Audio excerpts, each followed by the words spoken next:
హావియర్స్, నేను మీ తుపాకి రాజా. ఈరోజు ఎక్కడికి వచ్చినామంటే గ్రామం పుట్టపాక. ఆ పుట్టపాకల మధ్యతరగతి కుటుంబంలో పుట్టిన ఎంఎస్ యాదవ్. ఎంఎస్ యాదవ్ అంటే ఆ పుట్టపాక గ్రామంలో తెలియని వ్యక్తి అంటూ లేరు. ఎన్నో కష్టాలు పడి ఈరోజు పల్లెటూరు నుంచి పట్నం వచ్చి ఇబ్బందులతో పాటు సక్సెస్ అయ్యి ఊర్ల గిట్ట నేను చిన్న చిన్న సాయం చేస్తుండ అన్నతోటి ఎట్లనైనా సరే రాజకీయ నాయకుడు కాకున్నా కానీ ఊరికి సేవ చేస్తా అని చెప్పి ముందుకు వస్తుండు. మరి అట్లాంటి అన్నతోటి మంచి ముచ్చట పెట్టనీకే వచ్చింది తుపాకి రాజా. మరి అన్న నా పక్కనే ఉండడు. అడిగి అనేకమైన విషయాలు తెలుసుకున్నాం. ఎందుకంటే నేటి యువత ఎంతో తప్పుతో పడుతుంది. ఈరోజు మునుగోడు నియోజకవర్గంలో చూసుకున్నట్టయితే మాదక ద్రవ్యాలు, గంజాయి అట్లాంటి తోలల్లో పడుకుంటూ ఎంతోమంది ఖరాబ్ అయిపోతున్నారు పోరగాళ్ళు. అట్లాంటిది మరి అన్న ఎట్లా ఎదిగిండు, తల్లిదండ్రుల పేరు ఎందుకు నిలబెట్టిండు, ఊర్లో ఇల్లు కట్టుకుండు. ఎవరికి ఆపద వచ్చినా కానీ ఎంఎస్ యాదవ్ అంటే నేను మా ఊర్లో నేను గిట్ట సర్పంచ్ కాకున్నా ఉప సర్పంచ్ కాకున్నా పార్టీతో సంబంధం లేకున్నా కానీ తలా ₹1 నేను ఇస్తా అని చెప్పి తన వంతుగా సాయం చేస్తుండు. మంచి మనసున్న మనిషి ఎంఎస్ యాదవ్ అన్న. ఎందుకంటే ఇలాంటి వాళ్ళని ఇంటర్వ్యూ చేసి ప్రజలకు తెలిస్తేనే వాళ్ళు ఇంకా సేవ చేయాలనుకుంటారు. అన్నకు మంచి పేరు వస్తుందనే కాన్సెప్ట్ తోటే మంచి ముచ్చట పెడుతున్నాయి. అన్న నమస్తే అన్న. నమస్తే. బాగున్నారా? అంత మంచిది అన్న. ఎంతవరకు చదువుకున్నారు? మీ తల్లిదండ్రులు ఎవరన్నా? ముందుగా మన V3 ఛానల్కు అలాగే మహాశివరాత్రి శుభాకాంక్షలు తెలియజేస్తూ మీ ఎంఎస్ యాదవ్. నా చిన్నతనం సంది కూడా నేను పేదరికంగానే ఉన్నాము. అయినప్పటికీ నేను చదివింది 7th క్లాసే. చదువు కన్నా ఎక్కువ బాధ్యతతో నేను ముందుకెళ్ళాను. ఆ బాధ్యత ఈరోజు నన్ను ఈ స్థాయిలో ఉంచింది. తల్లిదండ్రులు పేరన్నా? మా నాన్న పేరు మట్టిపల్లి పిచ్చయ్య, మా అమ్మ పేరు మనమ్మ. అన్న, మీరు గ్రామంలో ఏడో తరగతి చదువుకుంటూ ఒక పేదరికంలో ఉన్న ఎంఎస్ యాదవ్ అన్న అంటే హైదరాబాద్కి ఎప్పుడు వచ్చినారు, పట్నం ఎప్పుడు వచ్చినారు? యాక్చువల్గా నేను ఫస్ట్ ఇక్కడనే చదువుకున్నాను. నేను పుట్టక ముందుకే మా నాన్న వచ్చిండు. 83లో మా నాన్న వచ్చిండు ఇక్కడికి. నేను 84లో పెట్టాను. అప్పటికి మేము మంచిగా ఉన్నాం అప్పుడు. వాస్తవానికి మా నాన్న కూడా మంచి పేరు ఉంది ఇప్పటికి కూడా. మా నాన్నగారు వాస్తవానికి అంటే ఈరోజు మా నాన్నగారు ఫస్ట్ ఆయన చేసిండు సేవలు. ఎవరైనా రాని మా ఊరికి వెళ్ళి కానీ తెలిసిన వారు ఎవరు వచ్చినా కానీ మా ఇంటికి వచ్చి అన్నది నింపేది. ఎవరైనా ఆ కాలంలో కూడా ఎవరికైనా సరే ఒక మట్టిపల్లి పుచ్చే ఇంటికి వస్తేనే ఇంత అన్నం పెడతాడన్న ఉద్దేశంతో ఆ కాలంలో హోటల్ గిటలు లేవు. అప్పటికి చాలామంది వచ్చేవారు. అప్పటికి మా అమ్మ కూడా ఎంతమంది వచ్చినా కాదనకుండా వండి పెట్టేది. ఎందుకంటే పట్నం వచ్చి బస్సులు దొరకక లేట్ అయిపోయి హాస్పిటల్ కానీ ఎవరైనా వచ్చినా కానీ ఇంటికి వస్తే మంచిగా మాట్లాడి పరామర్శించి ఇక్కడ బో పెట్టి ఇట్లా కాదు బిడ్డ అన్నం పెట్టేది వెళ్ళి అంటే మేము ఉండేది రామంతపూర్లో కాబట్టి రామంతపూర్కి వచ్చేది. యాక్చువల్గా మేము ఫస్ట్ నేతాజీ నగర్ ఉండేది. నేతాజీ నగర్ ఉన్నప్పుడు నేతాజీ నగర్కే వచ్చేది చాలా మంది మా ఇల్లుకు ఖచ్చితంగా. ఎందుకంటే మా నాన్న అప్పటి కూడా 10 మందికి సాయం చేసిండు వాస్తవానికి. అదే గుణం ఈరోజు నాకు. అంటే 7వ తరగతి చదువుకున్న ఎంఎస్ యాదవ్ అన్న మీ లైఫ్ స్టైల్ ఎక్కడి నుంచి మొదలు పెట్టుకొని ఈరోజు రియల్ ఎస్టేట్ రంగంలో మంచి మీకంటూ ఒక గుర్తింపు తెచ్చుకున్నారు. ఎందుకంటే మీ కాన్సెప్ట్ మీ వరకు అయితే ఆల్రెడీ సక్సెస్ఫుల్ ఉన్నారు. సక్సెస్ఫుల్ ఇంట గెలిచి రచ్చ గెలిచారని చెప్పారు. మీరు 100% ఇంట గెలిచారు కాబట్టి మళ్ళీ మీ ఊరికి వచ్చి పనులు చేస్తున్నారు. అంటే మీ ఎట్లా అన్న? అయితే నా స్టార్ట్ అనేది ఏంటంటే నేను ఊర్లో ఉన్నప్పుడు కూడా పుట్టపాకలు ఉన్నప్పుడు కూడా నేను చదువుకుంటూ ఒక సండే కానీ కాలు వస్తే ఒక్కసారి పడితే పత్తేరపోతే ₹10 ఇచ్చేవాళ్ళు. పట్టేవాడితే 20. ఎల్మకన్యకు కుంపెలికి వచ్చేది. కుంపెలికి ఎక్కడన్నా సరే మా ఊర్లో అయినా సరే కానీ ఖాళీగానే ఉండకపోయేది. నాయన లింగి పట్టుకొని నానమ్మ మా నానమ్మ దగ్గర ఉండేది. నాన్నవారు ఇక్కడ రామంతపురంలో ఉండేది. అప్పటి సందు కూడా నేను ఏ రోజు కూడా పైసా ₹1 ఏ విధంగా చేసుకోవాలనే ఆలోచన నాకు ఉండే. అంటే నేను చదువు బంద్ చేయడానికి కారణం చదువుకోవాలని నాకు ఇంట్రెస్ట్ ఉండే. నాకు 3 చెల్లెళ్ళు. ఆ చెల్లెళ్ళ పెళ్లి చేయాలన్న ఉద్దేశంతో నేను ఆ రోజు 7th బంద్ చేసి రామంతపూర్ రావడం. రామంతపూర్ అంటే మీ ఇక్కడనే వస్తుంటే పోతుంటారు. అంటే ఇక్కడ వాస్తవానికి 3వ క్లాస్ వరకు ఇక్కడనే చదివాను లైవ్లో విద్యా కాన్వెంట్లో. తర్వాత మా నాన్న వాళ్ళు వ్యవసాయం పెట్టడం వల్ల నేను పుట్టపాకు వచ్చాను. మళ్ళీ మా నాన్నకు వ్యవసాయం నచ్చక మళ్ళీ దాన్ని ఇక్కడ తిరిగి వచ్చిండు. నేను ఇంకా చదువు అక్కడనే కంటిన్యూ అయింది 7th వరకు. 7th వరకు అయినాక ఇక అక్కడికి వెళ్ళి నేరుగా పరీక్షలు అయిపోయినాయి. పరీక్షలు అయిపోగానే ఇక్కడికి వచ్చేసాను. వచ్చి అప్పటి సంది ఇక పని మొదలుపెట్టి మా అమ్మ ఇట్లా వాస్తవం చెప్పాలంటే మా అమ్మకు మా నాన్నకు కొంచెం నేను ఆసరా అయితే మా చెల్లెలను పెళ్లి చేయొచ్చు, మేమందరం మంచిగా ఉండాలి అన్న ఉద్దేశంతో నేను చదువు చేయడం జరిగింది. ముగ్గురు ఆడపిల్లలు అమ్మ చేయబట్టే నాన్న చేయబట్టే ఇంకా నువ్వు వాళ్ళకి ఆసరా అయితే వాళ్ళు తొందరగా అలా లగ్గాలు చేసి ఒక ఏ చేతిలో పెట్టాలనే కాన్సెప్ట్ తోటి మన విలేజ్ పర్సన్. అయితే మీరు రామంతపూర్ వచ్చినాక 7 వరకు ఊళ్ళో చదువుకొని అంటే ఆదివారం వస్తే పని చేసుకుంటూ కుటుంబ నేపథ్యాన్ని అర్థం చేసుకుంటూ ఒకగానొక కొడుకున్నా కానీ కష్టం ఏందో తెలుసుకోవడం ఇలా ముందుకు వస్తున్నామన్నా. అయితే ఇక్కడికి వచ్చినాక ఫస్ట్ నీ లైఫ్ స్టైల్ ఎట్లా స్టార్ట్ అయింది, ఏం పని చేసినారు? నేను ఫస్ట్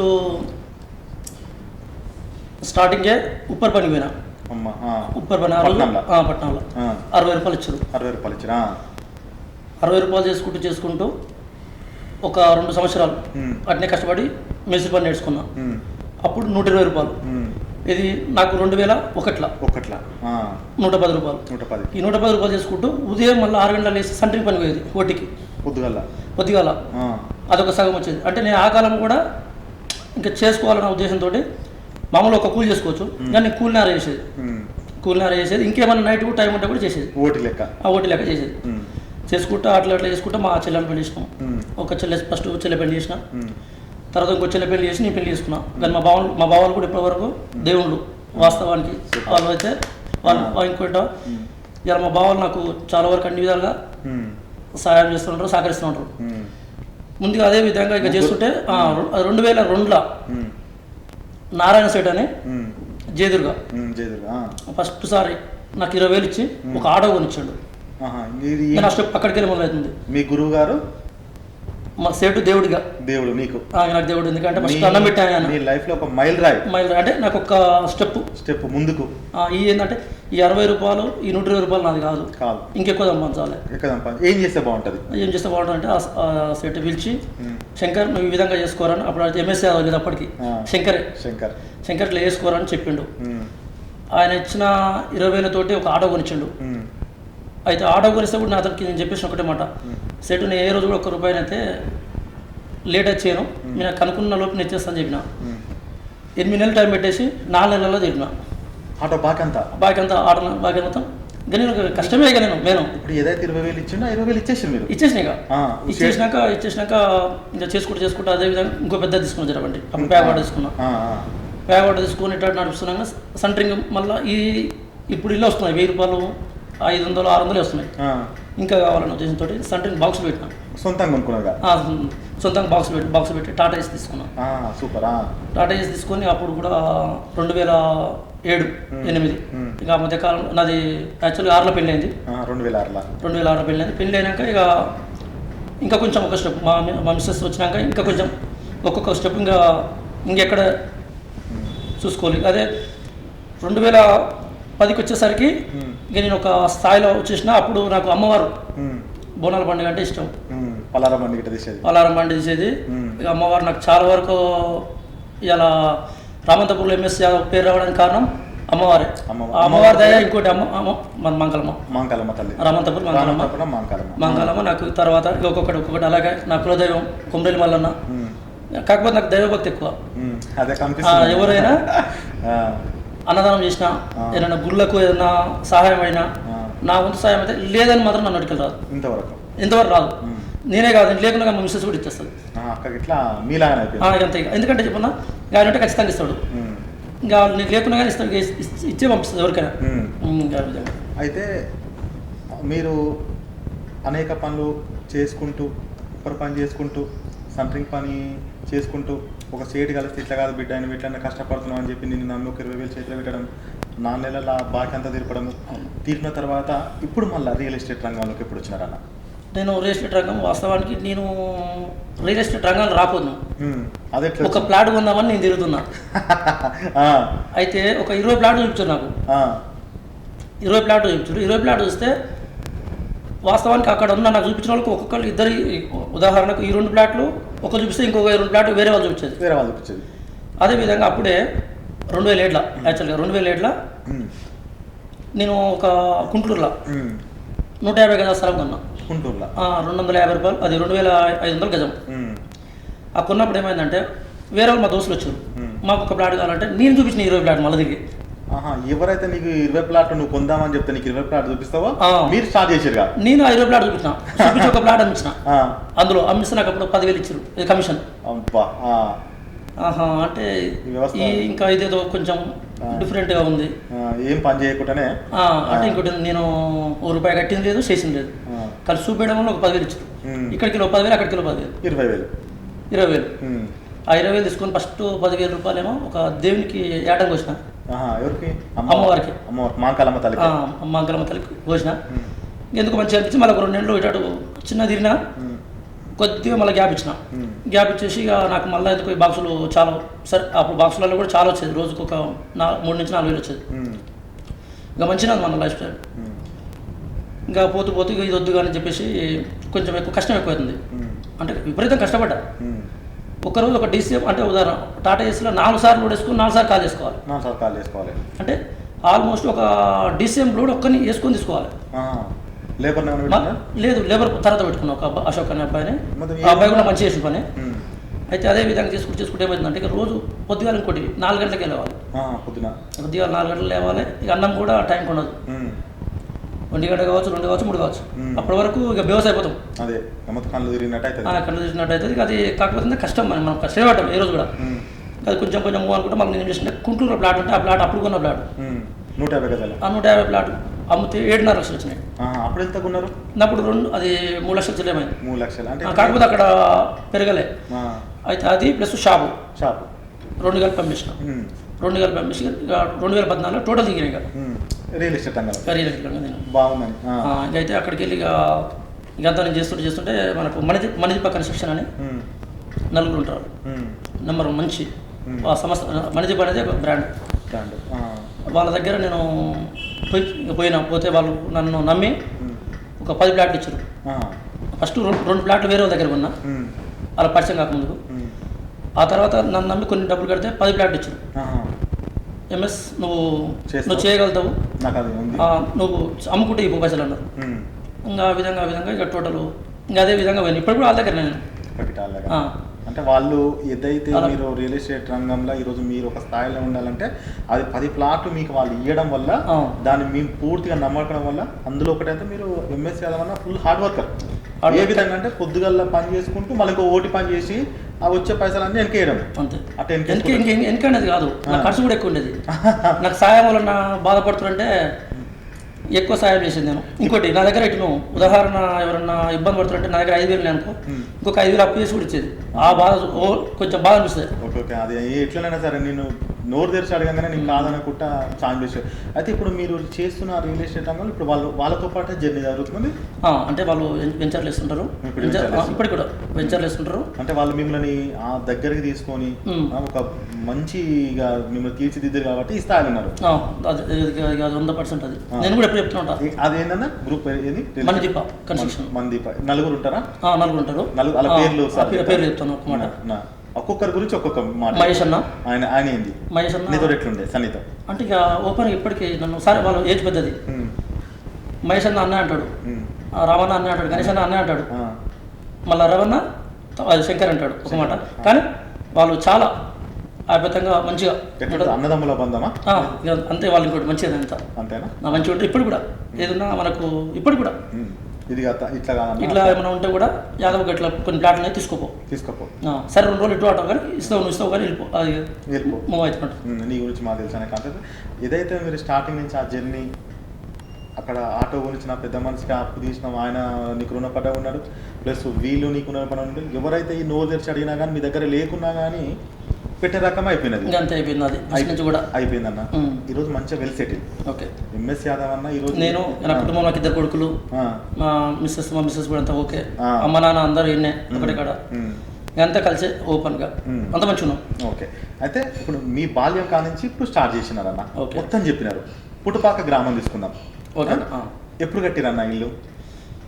అంటే 1983లో మీరు ఆల్రెడీ ఇక్కడనే ఉన్నారు హైదరాబాద్. మాకు భూమి ఉండే, నాయన అమ్మకి ఇక్కడనే ఉన్నారు, వాళ్ళు గిట్ట ఊర్లో ఉండే పోతుండే అప్పుడప్పుడు. కానీ నానమ్మ ఉండేది, నేను ఉండేది యాక్చువల్లీ నానమ్మ కానీ ఎక్కువ ఉండేది. అంటే నువ్వు నానమ్మ అంటే చాలా ఇష్టం ఉంటుంది కదా నీకు? ప్రేమ. ప్రాణం. ఎందుకంటే నువ్వు అంటే నానమ్మ పేరు చెప్తున్నారు, ఎవరి పేరు చెప్పకుండా. నానమ్మ ఎక్కువ. నాన్నకంటే పత్తరు పోయేది. నానమ్మ కూడా 10 20. నానమ్మ ఎందుకంటే నానమ్మ అనే కాకుండా ఇంకో ఎవరు పోయేది. నేను అంటే ఎక్కువ నానమ్మ అంటే జర చాలా ఇక ప్రేమ ఎక్కువ. అయితే మీరు పుట్టపాకలో ఇల్లు ఎప్పుడు కట్టిరన్న?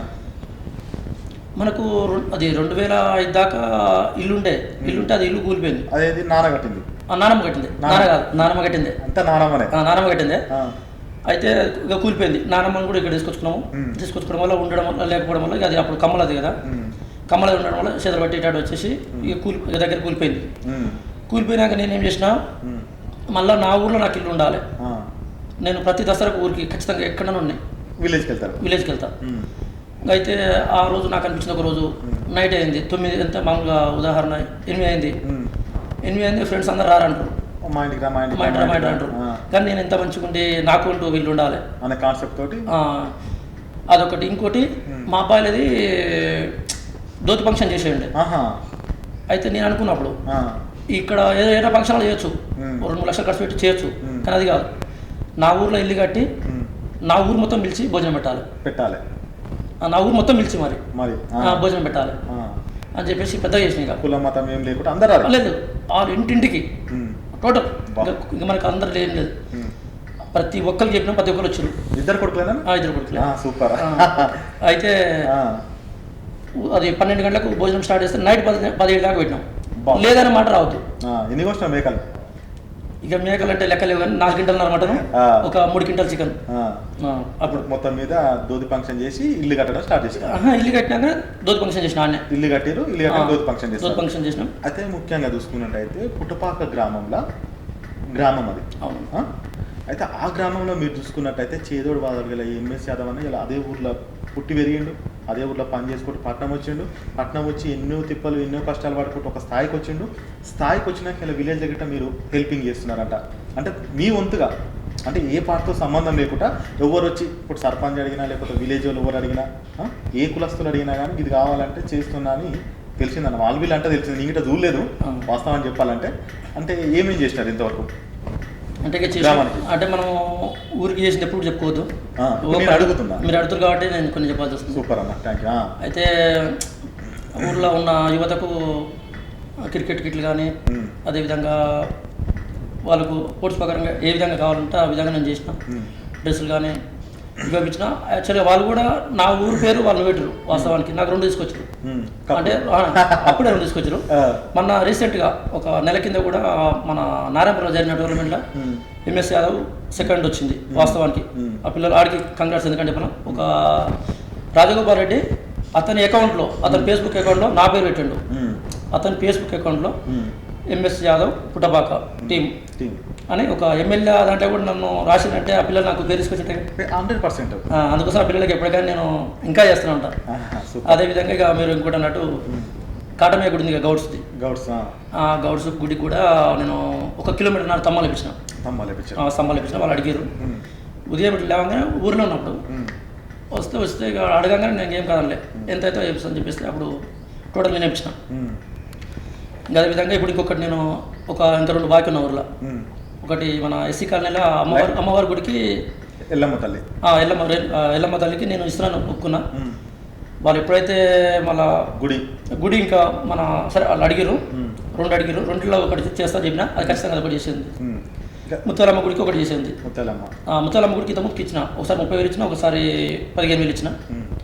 సరే ఇంకా కూడా మనం చేసేది గుడికి చేస్తారు, ఎందుకంటే అమ్మవారు నాకు మంచిగా అనిపించింది. ఇంకా నేనే చేసారు కాదు, ప్రతి ఒక్కరు ఊర్లో ఉన్న వాళ్ళు కూడా మీ వంతుగా మీరు సహాయం చేస్తే గుడి డబ్బున అభివృద్ధి చెందుతుంది. ఎందుకంటే మనము ముత్యాలమ్మ టెంపుల్ ఎల్లమ్మ కానీ అయితే ఇంకోటి రామలింగేశ్వర స్వామి గుడి కూడా నేను మళ్ళీ ఫోన్ వచ్చింది నాకు. సరే వాళ్ళు ఇప్పటికీ ఉన్న వాళ్ళకి మంచి చేసారు. వాస్తవానికి ఆ గుడి చాలా అభివృద్ధి చేసారు. అయితే దాంట్లో నేను కూడా హ్యాపీగా. అయితే అంతకుముందు 2 సార్లు నేను కూడా లైటింగ్ చేయించినట్టు ఏ దసరాకు. అయితే ఊరికి వచ్చిన వారికి ఏమైందంటే ఆడపిల్లలు వస్తే ఆడ చీకటి ఉంటే ఏం చేసినట్టు మొత్తం ఇక్కడికి రామతపురికి వెళ్ళి లైటింగ్ తెప్పించి 2 పండుగలకు వేయించినాం. ఇక మళ్ళీసారి కొంచెం కరోనా రావడం వల్ల మనం కూడా కొంచెం ఇక తక్కువతోటే చేసుకుంటున్నాం. అయితే మా ఊళ్ళో నాకు యాక్చువల్గా ఏంటంటే పెద్దమ్మ గుడి కట్టాలన్న ఆలోచన ఉంటాయి. మీ సొంతంగా కాదు, గుడికి బడికి సొంతంగా అనేది ఉండదు. సరే మనుషులు అందరు వాళ్ళు రూపాయి ఇచ్చినా కానీ నేను ఒక ఆటను ఎక్కువ వేసినా సరే కానీ ఊళ్ళో పెద్దమ్మ గుడి కావాలన్న ఆశ నాకు ఎక్కువ ఉండే. అంటే నేనేమంటున్నాను అంటే ఎస్సీ వాళ్ళకు ఎల్లమ్మ గుడి అని చెప్పినారు. ఆ గుడికి నేను అయితే ఒక ఇంతకుముందు కొన్ని ఇచ్చిన అది కాదు వాళ్ళకు కొద్దిగా పెద్దది అడిగారు విగ్రహం అన్నా సరే లేకుంటే ఇంకా వేరేదేమో చెప్పినారు ఏదో ఒకటి ఏమని చెప్పారు ఎల్లమ్మ కూడా ఒకటి మన గౌన్లకు ప్లస్ కాటమయ్య ఇంకోటి ముత్యాలమ్మ టెంపుల్ ప్లస్ దసరా పండుగ ఏమన్నా వస్తే లైటింగ్స్ వాళ్ళకి ఇబ్బంది అయితే అని చెప్పి మంచి ఇక్కడ చేసుకొని పోయినారు. అంటే పెద్దమ్మ గుడి ఆలోచన అంటే ఊళ్ళో ఉందా లేకపోతే మీ సొంతంగా ఆలోచన వచ్చిందా? లేదు ఊర్లో ఉందా, నేను చిన్న ఉన్నప్పుడు కూడా ఉంది. అప్పుడు పెద్దలు నిలబెట్టరు కానీ ఇప్పుడున్న పరిస్థితి ఏంటంటే ఆడ కొన్ని అనివార్య కారణాల వల్ల అయితే వాస్తవం చెప్పాలంటే గుడికి పాటలు పెట్టుకోవద్దు. 100% సూపర్. గుడికి అనేది పాటలు ఎప్పుడు పాటలు వద్దు. అంటే ఊరికి సేవ చేయాలన్న వాళ్ళు ఎవరైనా చేయొచ్చు కానీ ఈ పార్టీల పరంగా ఏమవుతుంటే అంటే ఒక్క పార్టీని కాదు ఆల్ పార్టీ ఏదైనా సరే ఏదన్నా మంచి పని చేస్తారు పక్కన పెట్టి పౌరులుగా ఏదైనా సరే ఊర్లో గ్రామానికి అభివృద్ధి విషయం ఏదైనా సరే పార్టీలు అన్ని పక్క పెట్టాలి. అందరూ పెట్టి అందరూ వస్తే ఆ పని అవుతుంది. ఎందుకంటే నేను ఇది నువ్వు అది అంటే కాదు, అందరం ప్రతి ఒక్క చేయగలిస్తేనే ఆ గుడి అయినా బడి అయినా అది మంచిగా వెళ్ళిపోతుంది. పార్టీలతో పని లేదు, పార్టీలు పెట్టుకోవద్దు. ఇప్పుడు కూడా ఏ పని చేసినా కానీ అందరం కలిసి మన ఊరు పౌరులు లాగా ఏదైనా మన కాన్సెప్ట్ మంచి ముచ్చట. అన్న నేను ఇంకొక ముచ్చట అడుగుతున్నా, మరి ఎంఎస్ యాదవ్ అన్న అన్నీ చేస్తున్నాడు అందరినీ ఎవరు వచ్చినా కానీ ఫోన్లు చేస్తున్నారు, అటు యూత్ను కాపాడుకుంటున్నారు, ఇటు ప్రతి ఒక్క కులంని అందరికి ఏది కావాలన్నా కానీ చేస్తానైతే అంటున్నారు. అది చిన్నదైనా పెద్దదైనా సాయం చేస్తానంటున్నారు. మరి వచ్చే ఎన్నికలల్లా మరి రాజకీయ భవిష్యత్ కార్యాచరణ మరి ఎంఎస్ ఏమన్నా ఆలీలు నిలబడే అవకాశం ఏమన్నా ఉన్నదా లేకపోతే ఎట్లైనా సేవా కార్యక్రమాలు చేసుకుంటారా? ఎందుకంటే ఇప్పుడు మీరు చిన్నగా పనులు చేస్తారు, అధికారం చేతులకు వస్తే ఇంకా మరిన్ని పనులు చేస్తారు. మా పిల్లగాడు అనే కాన్సెప్ట్లో ఊరోళ్ళకి అందరికి ముసలోళ్ళు గిట్ట మీ అందరికి అనిపిస్తుంది అని మరి ఎట్లా ఉంది రాబోయే భవిష్యత్ కార్యాచరణ? అయితే సార్ మీరు అడిగి ఆలీలు అంటారు కాబట్టి నేను అడుగుతున్నాను. మీరు మంచి క్వశ్చన్ ఇచ్చిన నాకు. అయితే నాకు యాక్చువల్గా పుట్టపాకల్నే ఉండే ఓటాకు. అయితే నేను ఇల్లు కట్టినప్పుడు అందరూ ఏమనుకున్నారు అంటే ఇల్లు కడుతుండు పెద్ద దావా చేస్తుండు రేపు సర్పంచ్ ఇట్లా పోటీ చేస్తుండు అని నాకు ఫుల్ ఉండే. అయితే నాకేమనిపిస్తుంది అంటే అప్పుడు అయితే సార్ నేను చేసింది ఏంటంటే ఊరు మొత్తం అన్నం పెట్టాలనే ఉద్దేశంతో నా పిల్లలు దావా ఆడేసిన. అయితే అప్పుడు ఏం చేసిన అంటే నా ఓటాకి తీసేసుకున్నా ఆడికి. ఎందుకంటే నాకు రాజకీయంగా కొద్దిగా వద్దని చెప్పేసి నేను అనుకుంటావా యాక్చువల్గా నేను 2012లోనే శ్రీనగర్ కాలనీలో పోటీ చేసిన. ఏం చేసినారన్న అంటే మా కాలనీకి అసోసియేషన్గా అధ్యక్షుని చేసిన. అయితే యాక్చువల్గా అది సరే ఏదో కొన్ని మంచిగా జరిగిందో చెడు జరిగిందో 4 ఓట్లతోటి ఓడిపోయిందని అనౌన్స్మెంట్ చేశారు. కాకపోతే గెలిచిందని నాకు తెలుసు, పబ్లిక్ కూడా ఎరక. సరే ఇప్పుడు అతను కూడా ఒప్పుకోండు వాస్తవానికి ఇది నా పైన గెలిచిన అతను కూడా వాళ్ళంతా 5 మంది ఒకటైనా కానీ నేను ఒక్కటే అప్పుడు సరే ఓకే అది మంచిగా జరిగింది అంత జరిగింది. సరే ఆ రోజు ఓడిపోవడం వల్ల కూడా నేను రోజు ఎంత అయినా అని నాకు అనిపిస్తుంది. ఇంకా ఆ ఓటాన్ని నేను ఇంకొక స్టెప్ పైకి వేసుకొని ఆ రోజు రాజకీయం పక్క పెట్టినా నా మొత్తం బిజినెస్ మీద పడ్డా. మొత్తం బిజినెస్ మీద పడ్డాకనే మంచిగా ఉన్నాం. రాజకీయం అనేది ఏమైతే అంటే ఒక మాట చిన్న చెప్తా, 90 రోజులు అది ఒక్కరోజు అన్నం పెట్టకుంటే 100వ రోజు అన్నం పెట్టకుంటే ఆ 90 రోజులు అనేది గుర్తుండదు. రాజకీయం నువ్వు ఎప్పుడైనా చూడు 90 రోజులు అన్నం పెట్టి ఒక్కరోజు పెట్టకు ఆ రోజు ఒక్కరోజు పక్కని పెట్టు నువ్వు ఈ 90 రోజులు నువ్వు పెట్టింది మర్చిపోతాడు అన్నమాట. అయితే ఇప్పుడు ఎంఎస్ యాదవ్ అందరివాడు ఊళ్ళో. అవును అంటే రేపు పోటీ చేయవలసి వస్తే కొందరువాడు అవుతాడు. ఇక నా కొందరువాడు కాదు అందరివాడు. అదే ఒకవేళ నిలబడు అని ఒక్కటింటవా అంటే మీ ఉద్దేశం పదవిలో ఉండే మనం చేయాలంటే కాదు. మన మంచి మనసు ఉంటే నేను 10 రూపాయలు చేయికెళ్ళి పెట్టి ఏదైనా చేయొచ్చు.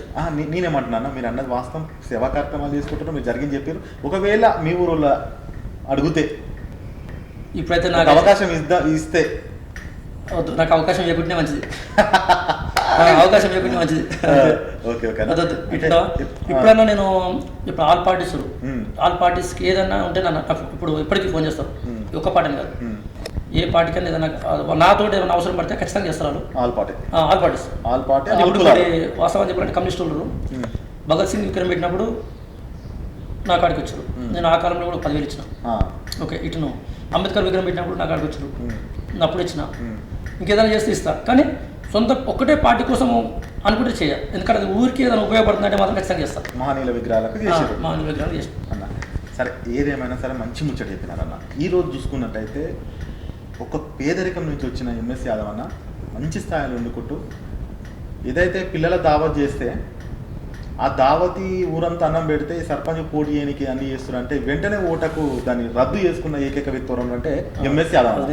ఇంత మంచి ముచ్చట చెప్పారు. ఎందుకనంటే ఇలా ఏ పని చేసినా కానీ ఏ నినాదం వెనుక ఏ అంతరంగం ఉందో అని తెలియకుండా ఉన్న సమాజంలో ఇలా మీరు నాకు అట్లాంటిది వద్దు నాకు లేకుంటే బాగుంటుంది అందరివాడిని కొందరివాడిని ఆను అని చెప్పి అలా మంచి పని. ఇప్పుడు ఈరోజు ఏ ఆడకడుగు అటు ప్రతి ఒక్కరు నా చిన్నప్పుడు ఎట్లా పిలిచిరో ఇప్పుడు అట్లా నేను కూడా అందరినీ ఆప్యాయంగానే ఉంటా.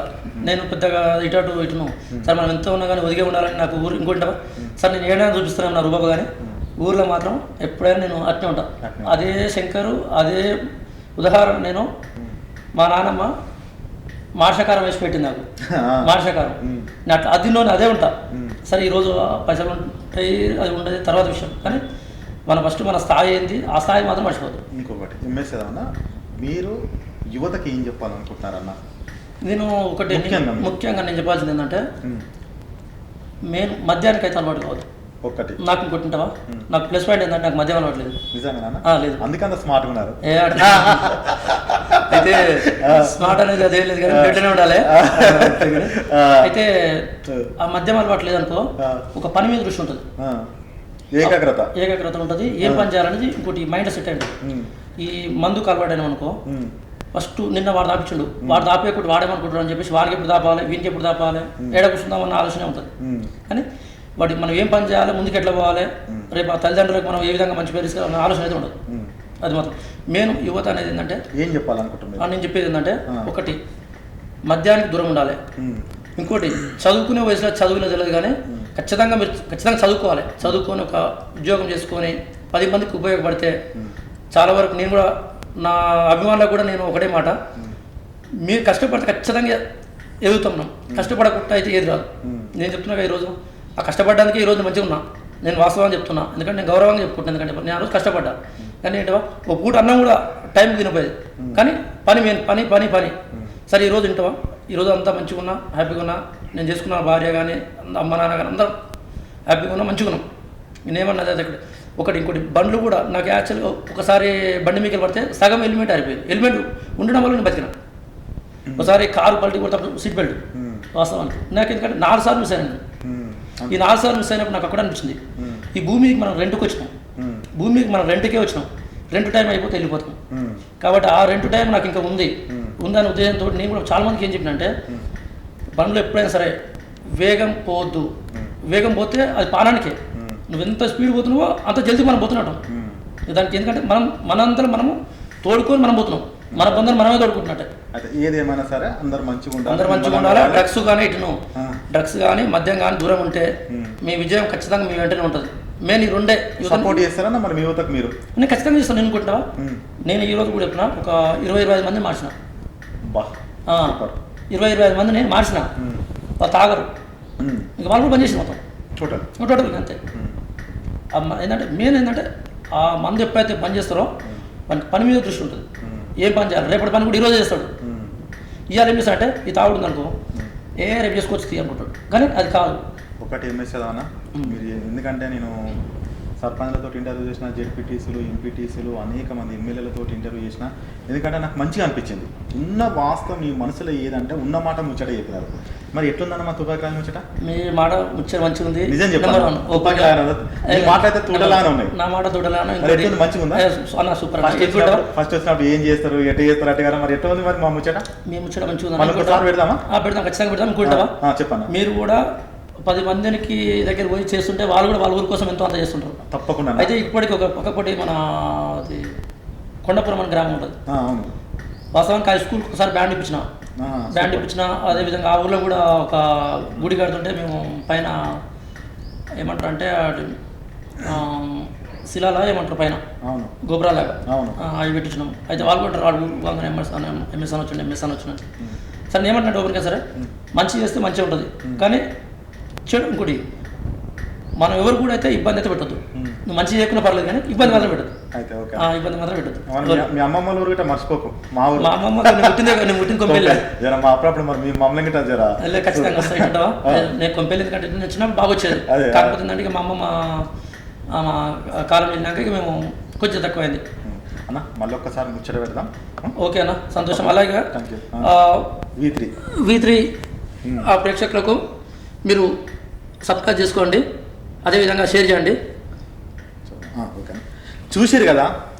ఈరోజు చూసినట్టయితే ఒక ఎంఎస్ యాదవ్ అన్న కటిక పేదరికం నుంచి వచ్చి తనకున్న 3 ఆడపడుచుల పెళ్లి చేసుకుంటూ ఒక దిక్కు చదువు నాపితే నాన్నకు తోడుగా అమ్మకు తోడుగా వండుకుంటూ అనేక కష్టాలు పడ్డాడు.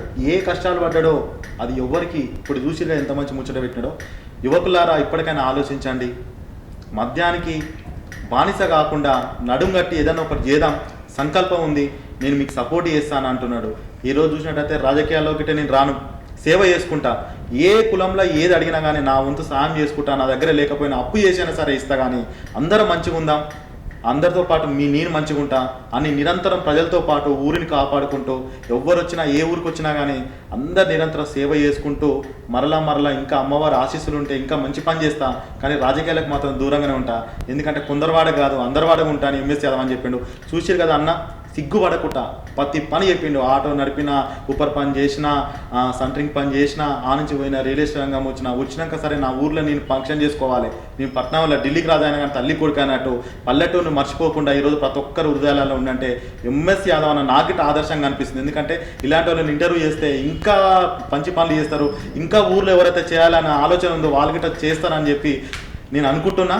అందరూ ఎంఎస్ యాదవ్ అన్నలాగా ఊరికి తలా ఒక్కొక్క పని చేస్తే ఊరు అభివృద్ధి ఎంతది, రాజకీయాల అతీతంగా పనిచేస్తే స్వచ్ఛందంగా ఉంటా అని చెప్పి అనుకుంటున్నా. ఎట్లుంది మరి ముచ్చట? మంచిగా ఉంది కదా. మరో లీడర్తో తుపాకి రాజా ఏకదం ముచ్చట పెడతాడు. ఉంటా మరి. Thank you.